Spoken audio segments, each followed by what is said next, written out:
Halo semuanya, kembali lagi dalam Stock Battle bersama saya Rifan Kurniawan.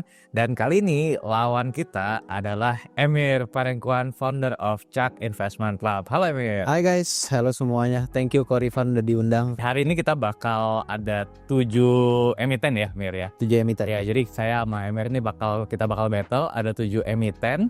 Dan sebelum kita mulai mungkin Emir boleh cerita dikit gak ke teman-teman style investmentnya atau tradingnya itu biasanya seperti apa sih kurang lebih, jadi supaya teman-teman ini nanti tahu oh stylenya Emir ini seperti ini loh. Kalau saya kan mungkin lebih ke fundamental. Nah kalau Emir seperti apa Emir? Oke, kalau aku itu stylenya bisa disimpulkan dengan dua cara ya. Yang pertama itu narrative play dan yang kedua smart money behavior gitu. Oke. Dan dari kedua style ini untuk precision entry dan exitnya aku itu selalu berpatokan kepada momentum gitu. I see. Berarti nanti kita akan lihat dari dua POV ya, mengenai fundamentalnya dan juga smart money-nya seperti apa. Jadi tapi perlu kita disclaimer dulu ya bahwa video ini bukan rekomendasi ya, bukan rekomendasi jual atau beli. Video ini adalah untuk edukasi supaya teman-teman nih tahu thought prosesnya, dan kembali lagi kita harus disclaimer, do your own research. Yes. Ya. Oke, Emir udah siap? Siap kok. Oke, langsung kita mulai.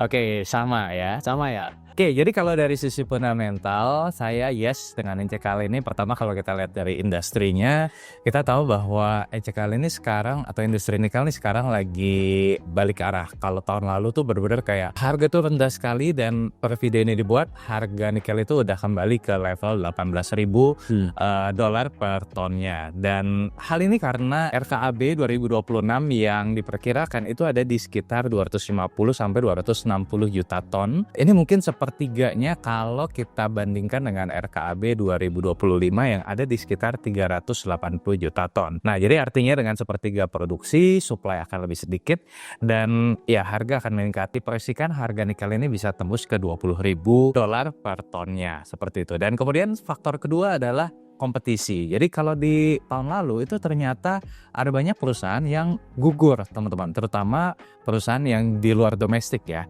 Contoh misalkan di Australia itu ada sekitar 30% perusahaan yang sudah offline dan sudah dalam tekanan. Kemudian yang ketiga, Indonesia ini pegang peranan penting dalam supply nikel.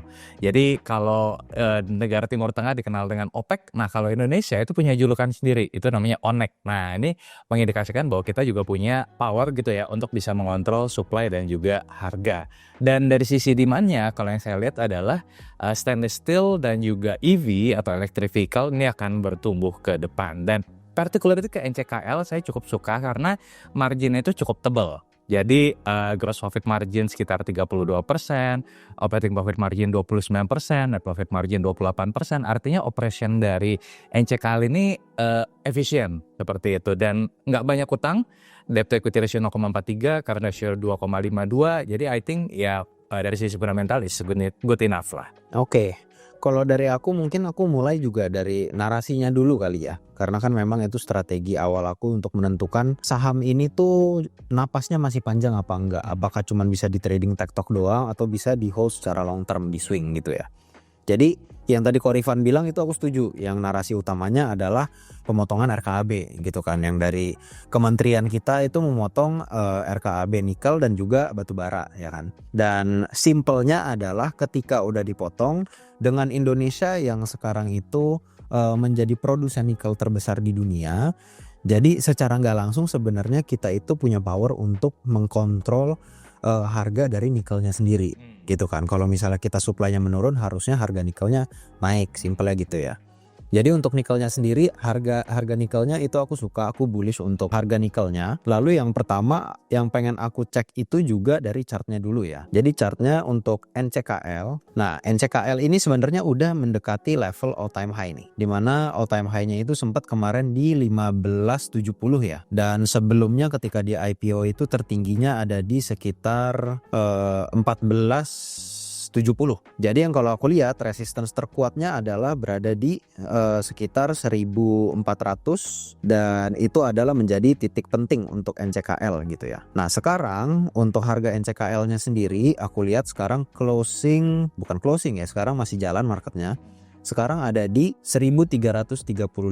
Jadi yang aku pengen lihat adalah kalau misalnya dia bisa konsolidasi di harga sekitar 1300 sampai 1400, which is di dekat-dekat area resistance-nya dengan akumulasi yang kuat, biasanya itu adalah tanda-tanda bahwa dia akan breakout. Dan ketika dia breakout itu adalah momentumnya, di mana biasanya aku entry dan memanfaatkan momentum tersebut untuk di swing. Dari broker flow-nya atau dari smart money behavior-nya, kita bisa lihat dari Broksum-nya dulu nih. Untuk Broksum-nya ini aku tarik 7 hari aja, short term aja. Kalau kita lihat pembeli utamanya adalah broker DXCCMGAKKINI gitu ya. Top sellernya adalah XLYBAZ ZPSQ gitu. Kalau dari net buyer-nya sendiri, DX dan CC ini especially ini kan Bahana Sekuritas dan Mandiri Sekuritas ya. Dengan size 75 miliar dan 30 miliar, menurut aku ini sangat-sangat unlikely untuk menjadi retail yang beli. Apalagi especially untuk DX ya, Bahana ya. Biasanya memang ini broker-broker yang selalu dipakai sama institusi gitu. Dan kalau kita bandingkan dengan broker summary dari net sell-nya, XLYBAZ ini justru dominan dipakai oleh investor-investor retail. Jadi kesimpulannya ini bisa dibilang investor retail itu barangnya lagi diserap oleh institusi gitu. Jadi ini yang juga bikin menarik dan aku juga lumayan pede bahwa NCKL upside-nya masih sangat-sangat oke dan kedepannya akan menjadi salah satu emiten nikel yang cukup perform. Wah, beda nih. Oke, beda nih. Kalau untuk aku, Eral, kita lihat juga nih dari chartnya ya, Eral ini secara long term, Eral ini secara garis besar chartnya bisa dibilang ini aku panggilnya channeling, dimana dia itu sideways, tapi sidewaysnya itu range-nya itu super gede gitu. Kalau kita lihat dari sini kan swingnya sampai topnya ini 100% gitu, terus yang bawahnya lagi 43%, yang dari sini 75% gitu, sini lagi 30%. Nah, untuk saham-saham yang trennya seperti ini biasanya aku avoid. Kenapa? Karena cukup sulit untuk mendapatkan entry seperti yang aku jelasin di NCKL tadi, dimana kalau misalnya dia konsolidasi breakout, justru biasanya setelah breakout dia itu nggak momentum, dia ada pullbacknya lagi gitu. Jadi ini sedikit nggak cocok dengan cara trading aku. Gitu untuk dari chartnya sendiri ya. Dan yang kedua ada liquidity issue juga. Menurut aku kalau Eral ini saham yang nggak terlalu liquid, jadi mainnya harus sangat pelan-pelan gitu. Harus ngumpulin akumulasi sedikit-sedikit setiap kali dia turun beli. Dan lagi-lagi ini juga bertentangan dengan strategi aku, dimana aku sukanya sekali hajar langsung hajar gede gitu. Karena kan mainnya momentum ya. Mainnya momentum gitu. Jadi selain chartnya juga kalau aku lihat Eral ini dari Broksum-nya belum terlalu berarti ya. Kalau aku lihat ini lumayan ngacak, retailnya ada di kiri tapi at the same time ada foreign dan ada institusi juga. Contohnya seperti ZP, BK itu kan foreign ya biasanya ya. Sedangkan XLAZ-nya ini retail gitu. Nah, kalau di kanannya di sisi net sell-nya ada YP, ini biasanya retail juga, PD juga retail, TPXC juga biasanya retail. Good side-nya adalah untuk Eral, jadi sebenarnya ini masih netral-netral aja gitu. Dan kalau kita lihat dari bid offer-nya sendiri ya, nah untuk Eral ini dia itu turnover-nya per hari sangat-sangat kecil. Hari ini aja cuman 2,5 miliar gitu. Jadi ini sangat susah untuk menggunakan strategi momentum, karena dengan menggunakan strategi momentum itu membutuhkan yang pertama liquidity besar, yang kedua average daily turnover-nya itu biasanya untuk aku minimum sekitar 50 sampai 100 miliar per hari. Jadi ini terlalu kecil biasanya untuk di swing dan memainkan momentum. Oke. Nah, kalau dari saya, kenapa Eral ini yes? Satu, saya lihat bahwa ada perbaikan daya beli di masyarakat kita di tahun 2026.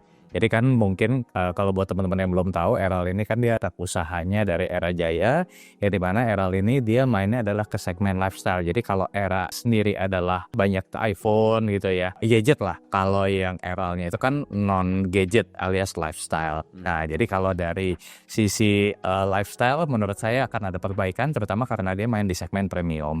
Nah, yang kedua yang saya juga pengen highlight adalah Eral ini memiliki unlock value. Oke. Di mana unlock value daripada Eral ini ada dua kalau menurut saya. Satu adalah dari GD Sports dan yang kedua adalah dari Xpeng. Nah, yang Xpeng ini sebenarnya lebih menarik. Kenapa? Karena Xpeng ini kalau kita lihat dari keterbukaan informasi udah ada 1000 SPK. Di mana 1000 SPK ini kalau satu unit X9 itu sekitar 900 juta sampai 1,1 miliar. Anggapannya 1000 dikali 1 miliar itu sekitar 1 triliun. Nah, dengan tambahan katakanlah misalkan net profit marginnya 10% deh, nah, kita ambil konservatif, akan ada tambahan net profit sekitar 100 sampai dengan 150 miliar. Dan kalau kita bandingkan dengan laba Eral yang di tahun sebelumnya, ini mungkin kurang lebih menyumbang hampir sekitar 60-70% net profit tambahan. Nah, jadi menurut saya ada unlock value yang belum tercermin di dalam buku. Nah, kemudian masih bicara mengenai Xpeng-nya juga. Jadi kalau di Xpeng ini, kalau EV itu kan ada kelas-kelasnya ya, Mira. Jadi mungkin kalau yang segmen menengah ke bawah itu dirajai oleh BYD. Nah, cuman kalau yang di segmen atas itu masih pemainnya belum terlalu banyak. BYD lebih kuat adalah di segmen menengah bawah. Nah, segmen menengah atas ini yang masih bisa dihajar atau diambil oleh si Xpeng. Nah, kemudian juga yang saya lihat dari si Xpeng ini, dia punya kelebihan, dia sudah membangun pabrik di Purwakarta, yang dimana ini menjadi sebuah keunggulan atau competitive advantage bagi Xpeng untuk bisa mendapatkan pajak yang lebih murah, bea masuk lebih murah, dan lain sebagainya, compare to EV lain yang belum memiliki atau membangun pabrik di domestik alias masih CBU. Nah, itu menurut saya langkah yang menarik lah, atau ada unlock value yang belum terlihat di bukunya saat ini. Kemudian kalau dari sisi mungkin kalau kita kaitkan dengan naratif Wonglo, Eral juga memang nggak langsung tapi juga terafiliat dengan Pak Agwan, yang dimana putranya adalah direktur di Eranya, seperti itu. Kurang lebih seperti itu, teman-teman. Sama ya, mantap. Banyak yang sama nih ternyata nih. Medco atau emiten oil and gas ya, ini sebenarnya mulai naik daun ya. Kenapa? Karena oil ini yang sempat tidur cukup lama gitu ya. Ini mulai ada tanda-tanda kehidupan. Jadi di mana harga oil sendiri per video ini dibuat itu udah tembus ke atas 60 US dollar per metric ton, setelah sebelumnya sepanjang tahun 2025 itu terus-menerus turun trennya. Nah, 2026 ini udah mulai terlihat ada tanda-tanda kenaikan seperti itu. Dan kemudian yang saya mau highlight adalah kenaikan ini juga dipengaruhi oleh produksi dari OPEC Plus. Nah, jadi OPEC Plus ini sekarang nih lagi berhati-hati untuk menambah produksi, terutama karena Donald Trump sudah menyerang Venezuela ya, presidennya kemarin diculik, dan Amerika ini bisa ibaratnya mungkin kalau cadangan minyaknya diambil dengan cadangan Venezuela adalah yang terbesar di dunia ya, Amerika punya kontrol untuk bisa ngeboost produksi sehingga ya harga minyak itu rendah. Nah, OPEC itu pinginnya sebaliknya. Nah, jadi maksud saya adalah kalau saya lihat akan ada kenaikan dari sisi harga minyak ke depan seperti itu. Dan kalau kita bicara mengenai Medco itu sendiri, saya cukup suka dengan direksinya, karena kalau kita lihat dari jajaran komisaris maupun direktur, ini memang pentolan-pentolan di oil and gas lah seperti itu. Jadi I can name another person yang better than this seperti itu. Ya, jadi dengan pengalaman yang luas dan track record yang panjang gitu ya selama puluhan tahun, I think dari sisi good corporate governance-nya nggak ada masalah sama sekali. Labanya itu naik juga ya, menjadi 85,65 juta US dollar untuk periode 3 kuartal 2025 ya. Itu memang turun 68%. Tapi yang menariknya kalau misalkan kita lihat di sini secara arus kas dari Medco itu masih tercatat konsisten positif dan trennya itu naik. Nih ya, kalau kita lihat di 2020 itu 458 juta US dollar. Terus kemudian terus naik sampai 1.200 juta US dollar. Nah, jadi artinya sebenarnya even though secara banyak mengalami penurunan, tapi dari sisi operating cash flow-nya satu trennya meningkat, dan juga yang kedua adalah positif dan jumlahnya lebih besar. Nah, ini mengindikasikan bahwa ada unlock value juga yang belum tercermin di dalam bukunya si Medco. Kurang lebih seperti itu kalau dari saya. Kalau dari aku mungkin dari oilnya dulu ya. Kan yang tadi Korifan sempat bilang US itu udah sekarang mengambil alih industri oilnya Venezuela gitu kan ya. Tapi kan sebenarnya kalau di Venezuela itu infrastrukturnya kan belum memadai ya, masih sangat-sangat kurang gitu kan. Dan itu akan membutuhkan waktu dan cost yang sangat besar agar reserve-nya Venezuela ini bisa diutilize gitu untuk menjadikan produksi oil gitu. Jadi menurut aku untuk kedepannya dari harga oil ini sendiri menurut aku nggak ada ancaman, mungkin belum ya, bukan nggak ada ancaman, belum ada ancaman in the short term di mana akan ada produksi yang melebihi dari Venezuela sehingga akan mendorong ke bawah harga oilnya sendiri. Kalau menurut aku gitu. Oke. Makanya untuk harga oilnya sekarang menurut aku juga lagi oke gitu kan, udah ada kenaikan sedikit walaupun ada pullback-pullbacknya.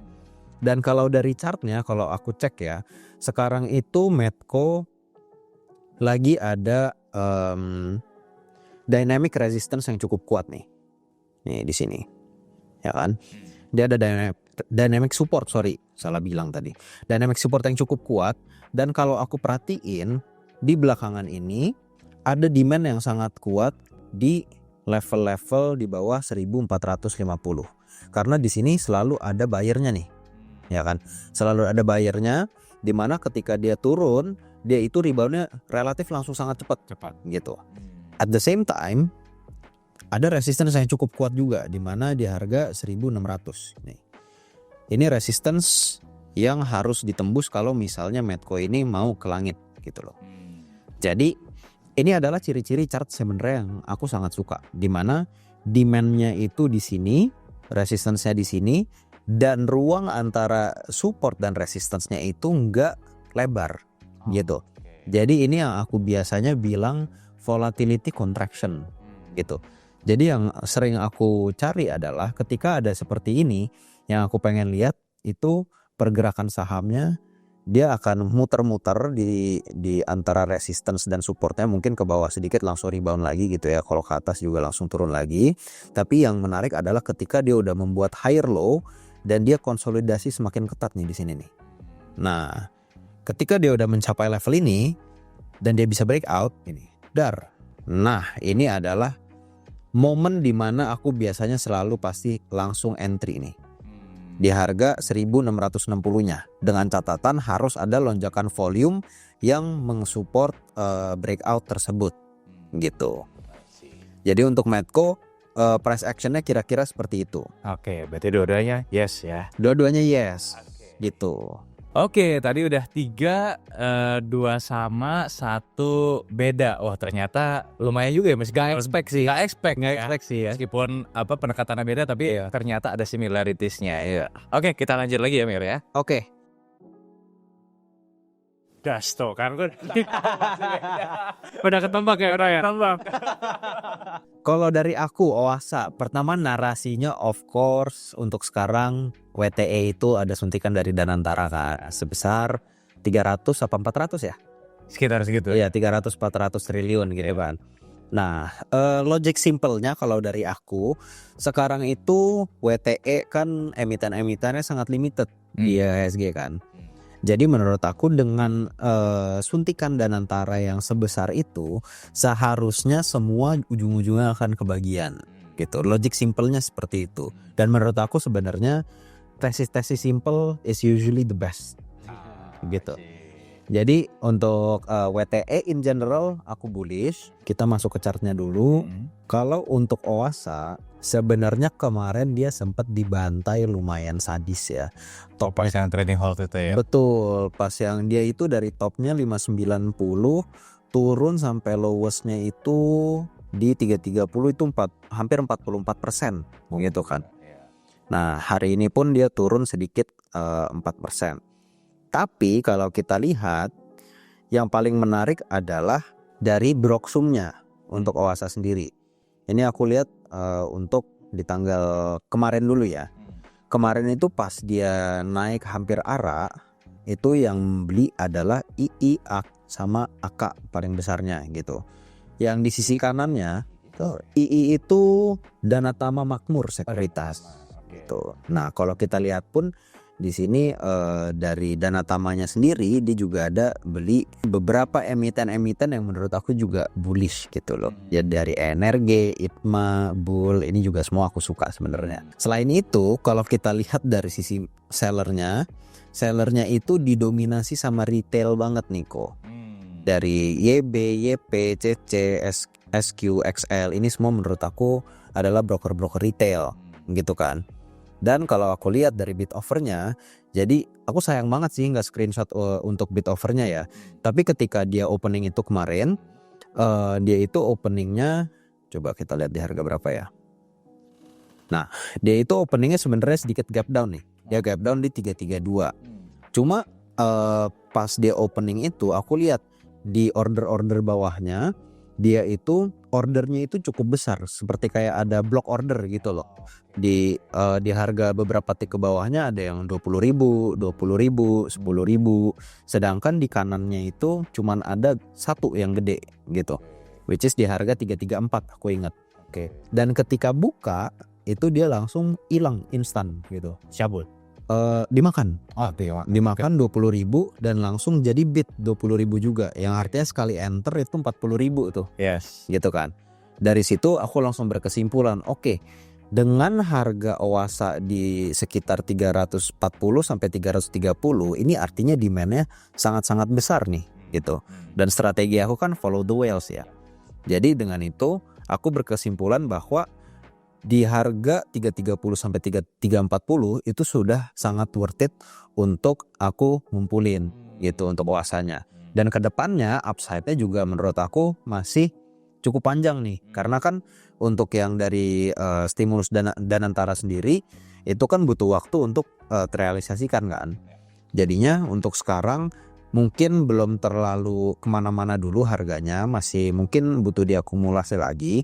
Tapi kedepannya setelah project ini udah selesai, udah ada hasilnya di keuangannya, di bukunya, menurut aku upside-nya masih sangat-sangat jauh sih kalau untuk aku ya. Kalau dari saya mungkin tadi no ya. Sebenarnya gini, kalau secara fundamental memang nggak banyak yang bisa diceritakan sebenarnya kalau dari OASA ini, karena benar yang Emery bilang tadi, kalau OASA ini berarti sebenarnya kita membeli masa depan ya. Iya, jadi dengan adanya proyek dari WTE dari Danantara ini ya. Nah, cuman kalau saya sedikit menanggapi ya tadi Emery sampaikan, as far as I know, proyek dari waste to energy itu sebenarnya relatif kecil dari sisi marginnya. Jadi marginnya itu sebenarnya kalau di net kan itu kemarin kita coba hitung itu sebenarnya single digit ya.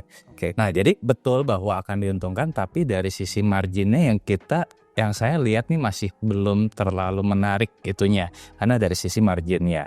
Nah, kemudian kalau kita bicara OASA sendiri punya rekam jejak yang bukan jelek gimana, tapi pernah beberapa kali masuk ke dalam UMA atau unusual market activity. Nah, itu mungkin kalau dari sisi fundamental juga ada sedikit yellow notes-nya tuh gitu, kalau misalkan emiten masuk ke dalam UMA. Kemudian kalau kita lihat ya Q3 2025 ya, pendapatan masih didominasi oleh jasa konstruksi dan juga trading. Kontribusi renewable energy memang belum kelihatan ya. Nah, mungkin baru akan kelihatan nanti di setelah ini, seperti itu. Jadi kurang lebih itu. Dan kemudian kalau kita bicara buku ya, secara profitabilitas marginnya saat ini masih negatif.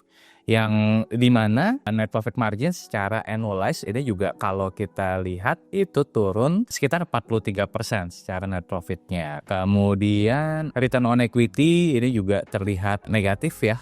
Terakhir itu negatif sekitar 3% untuk return on equity-nya. Kemudian dari sisi valuasi, nah ini juga nih kalau dari sisi price to earning ratio ya nggak bisa diceritakan ya karena masih memang tadi negatif. Kemudian dari sisi price to book value, OASA ini sebenarnya terbilang mahal. Kenapa dengan ROE yang tadi negatif tapi price to book value daripada si OASA ini itu udah 4,3 kali, yang artinya ya di atas 4 kali book value-nya, which means dengan kinerja saat ini terlampau mahal. Nah cuma ini mungkin bisa menjadi beda kalau misalkan nanti udah lebih ketahuan atau ketakar ya. Sebenarnya berapa sih kira-kira estimasi profit yang bisa didapatkan oleh si OASA ini? Nah ini yang kita mungkin sama-sama masih belum kebayang how big the business is gitu. Ya. Das. Sama lagi loh. Oke, kalau BGTG, ya saya yes karena mungkin kalau dari sisi fundamental ini menarik ya. Menariknya gini, di tengah perlambatan penyaluran kredit bank KBMI 4 atau big banks ya, ternyata bank-bank kecil seperti BGTG salah satunya ini menawarkan growth yang di atas rata-rata. Ya kayak tahun 2020 atau 2021, 2020 laba dari BGTG itu masih sekitar 3 miliar, terus naik jadi 11 miliar di 2021, naik lagi jadi 46 miliar di 2022, sampai di 2025 yang di setahunkan itu bisa tembus di atas 200 miliar seperti itu. Nah jadi kan kebayang bahwa dari laba 3 miliar menjadi 200 miliar kenaikannya kan sangat tajam seperti itu. Kemudian yang saya juga suka dari BGTG ini karena ada wacana OJK itu akan menghapus KBMI 1, yang dimana artinya bank-bank KBMI 1 seperti BGTG ini ya mau tidak mau harus menaikkan modal intinya menjadi minimum 6 triliun rupiah. Dan saat ini dengan BGTG itu modal intinya itu di sekitar 3,6 triliun rupiah, artinya dia harus either itu right issue, either itu merger and acquisition ataupun corporate action lainnya. Tapi intinya modal inti dia harus naik ke minimum 6 triliun rupiah seperti itu. Nah itu kan secara book value-nya juga akan terangkat dan ya akan berpengaruh juga terhadap harga sahamnya. Kemudian kalau kita lihat juga siapa sih pemegang saham terbesar dari BGTG. BGTG ini kan dulunya punyanya Pak Samsul Nur Salim ya, yang Gajah Tunggal Group. Tapi di tahun 2020 BGTG ini diakuisisi oleh PT Equity Development Investment. Nah ini juga backingannya kuat banget ya.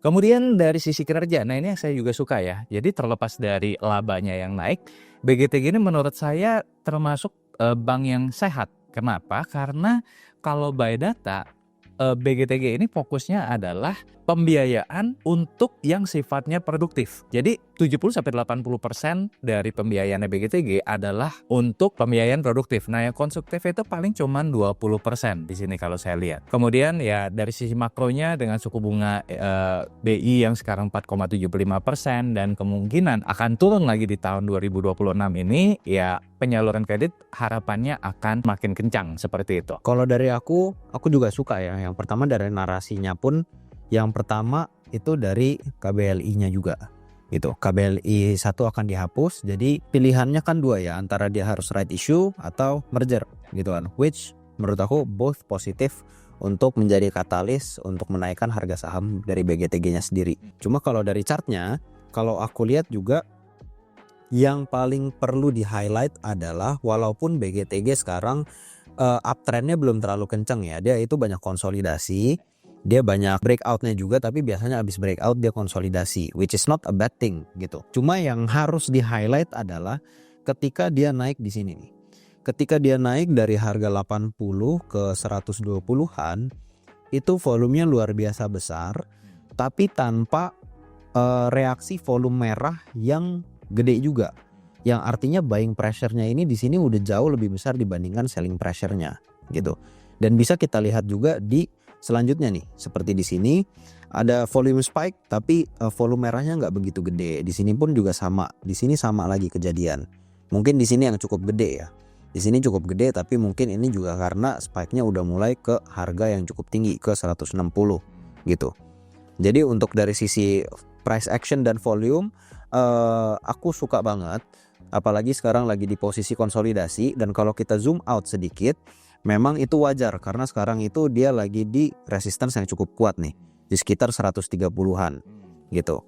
Jadi dari technical oke, dan kalau kita lihat dari smart money behavior seperti apa, ini aku cuma tarik dari 7 hari terakhir aja. Dari 7 hari terakhir ini udah kelihatan akumulasi cukup besar ya. Dan lagi-lagi yang mengakumulasi adalah ZP, which is ini antara asing atau institusi gitu biasanya kan, yang pakai Maybank. Dan di kanannya sisi net sell-nya ini didominasi oleh hampir semuanya retail loh. Mulai dari Mirai, iPod, SQ, CP, YB, ini kan semua retail ya. Jadi dari sisi akumulasi oke, dari narasi oke, dan dari chart pun oke gitu. Sama lagi loh. Ini Nono. Yang pertama untuk Raja sendiri sekarang sebenarnya untuk emiten Konglo secara garis besar ya. Sekarang itu aku lagi avoid. Yang pertama karena MSCI ya kan. MSCI itu udah pasti resiko terbesar lah untuk emiten-emiten konglomerasi.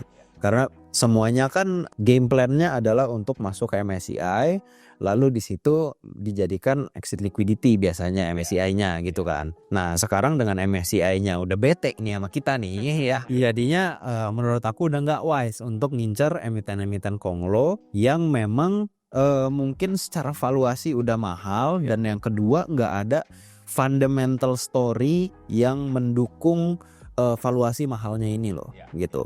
Jadi sedikit berbeda misalnya seperti Bumi Dewa gitu. Kalau Bumi Dewa kan walaupun mereka juga konglo tapi masih ada fundamentalnya nih.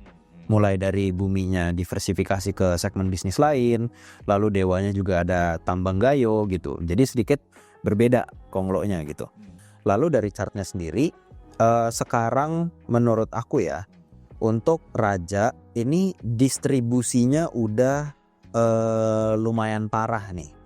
Kalau kita lihat itu peaknya di 8.000 dan sekarang turunnya itu udah 50% lebih lah ya untuk Raja dari topnya. Dan yang perlu kita perhatikan juga itu sebenarnya data dari SID-nya untuk Raja gitu. Kalau kita lihat Raja, nah Raja itu di 31 Desember SID-nya udah double. Dia tadinya 22.000 menjadi 44.000. Dan ini menandakan ini udah distribusi massal gitu kan. Kalau kita backtrack lagi ke ke chartnya, artinya dari November, awal November sampai paling atasnya yaitu di Desember nih di sini. Nah, di sini artinya dia itu naik 90% tapi sambil distribusi kok. Dan ini biasanya menjadi red flag untuk aku. Kalau misalnya dia naiknya udah tinggi banget tapi naiknya ini nggak sambil diakumulasi, ini adalah tanda-tanda bahwa emitennya ini bukan emitennya ya, harga sahamnya itu udah mendekati top gitu. Berbeda dengan misalnya kalau kita ngomong Dewa gitu, masih di harga 200 naik ke 500. Tapi kenaikan tersebut kalau kita cek dari data Broksum dan data SID-nya masih akumulasi, menurut aku itu masih ada upside-nya lagi. Gitu. Jadi bertolak belakang. Tolak belakang ya. Iya gitu, untuk Raja sih. Oke. Kalau dari saya juga mungkin pertama sama kayak Emir tadi ya, karena memang kalau saham konglomerasi itu memang kalau buat saya pribadi it's out of my stock universe sebenarnya. Jadi below stock universe saya. Setuju bahwa narasi Raja tahun sebelumnya itu adalah memang MSCI play ya kan, which means dengan sekarang MSCI ini mengeluarkan pengumuman di tanggal 27 atau 28 Januari lalu. Ya ibaratnya jadi kemungkinannya itu jadi mengecil untuk masuk ke dalam indeks MSCI seperti itu. Dan memang tadi terlihat ada itu juga ya distribusi ya. Dan kemudian yang mau saya highlight juga dari sisi ininya nih, dari sisi insidernya ini terlihat ada penjualan gitu ya dari beberapa pemegang saham ya, seperti salah satunya adalah Pak Hapsoro dan juga Sentosa bersama mitra ini juga beberapa kali terekam, terutama di bulan November dan Desember itu melakukan beberapa kali penjualan seperti itu. Ya, jadi ada aksi keluar lah seperti itu. Dan kemudian yang juga saya mau soroti, betul tadi dengan kenaikan harga saham Raja yang naiknya juga cukup gila-gilaan, ini membuat PE ratio daripada Raja itu tembus sampai di atas 40 kali. Dan dengan growth yang mungkin dari tahun 2023 sampai 2025 mungkin bisa dibilang relatif stagnan, which means ya PE-nya naik signifikan tapi growth-nya tidak signifikan atau flat-flat aja. Nah, ini menggambarkan bahwa ya fundamentalnya tidak catch up dengan valuasinya. Dan itu mungkin juga yang membuat kenapa kemarin ya harga sahamnya turun sampai dengan 50% dari peaknya dia seperti itu ya. Kemudian nah ini yang juga saya mau highlight gitu ya. 40 ini bahkan dengan harga sekarang, saya mesti ralat. 40 itu PI 40 itu dengan harga sekarang dia di 3.900-an. Tapi kalau misalkan waktu dia di harga 8 ribuan ya berarti gampangnya kita tinggal kali 2 aja gitu kan, berarti PE di sekitar 80 kali seperti itu ya.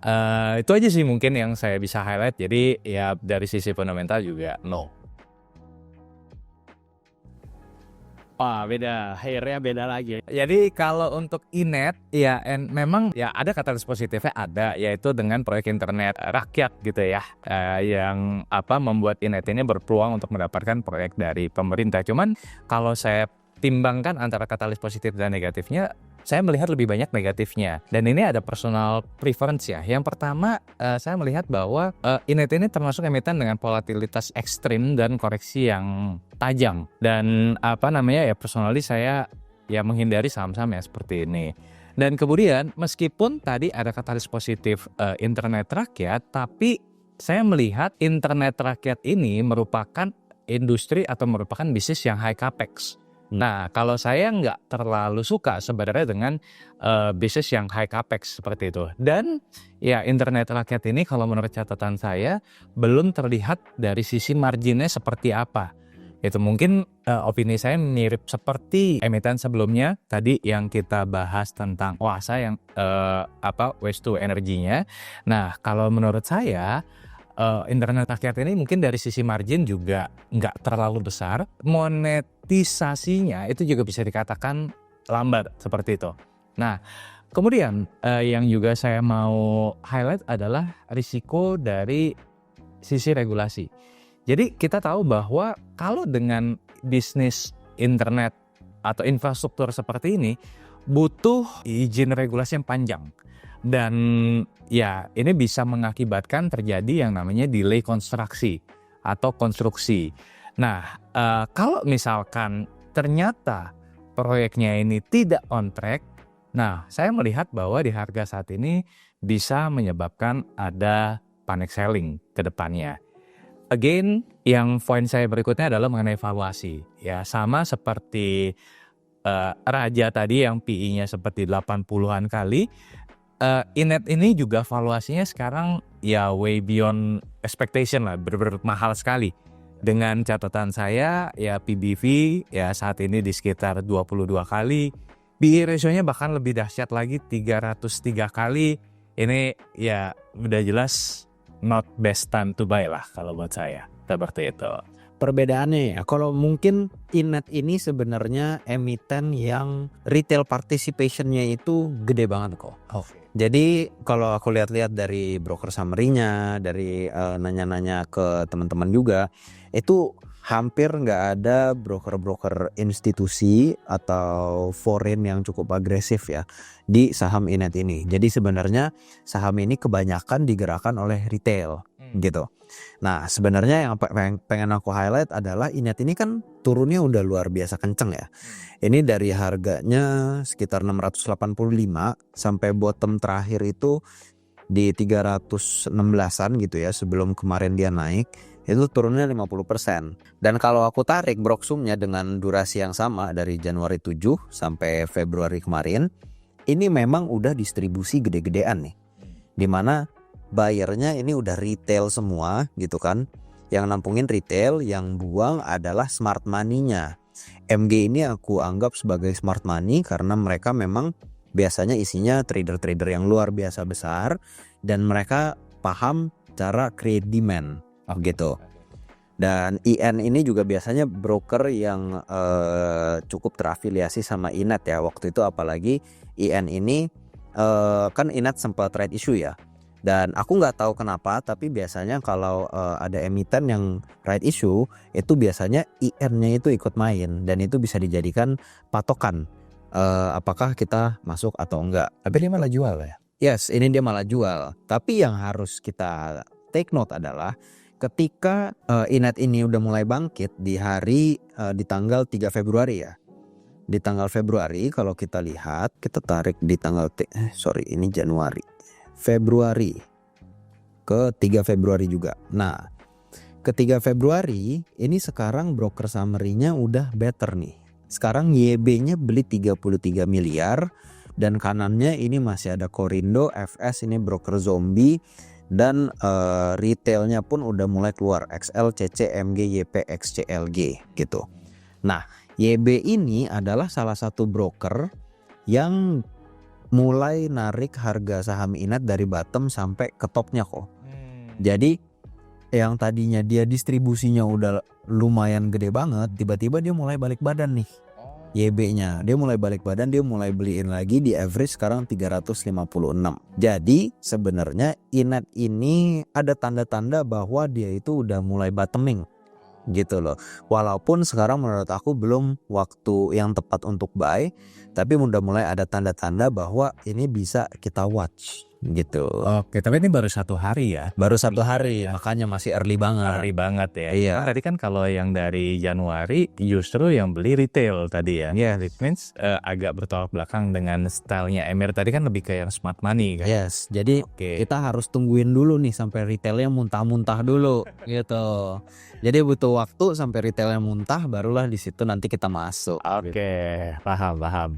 Oke, teman-teman, itu tadi ya stock battle saya dengan Emir. Jadi tadi dari 7 emiten, 4 itu kita sama jawabannya, 3 berbeda.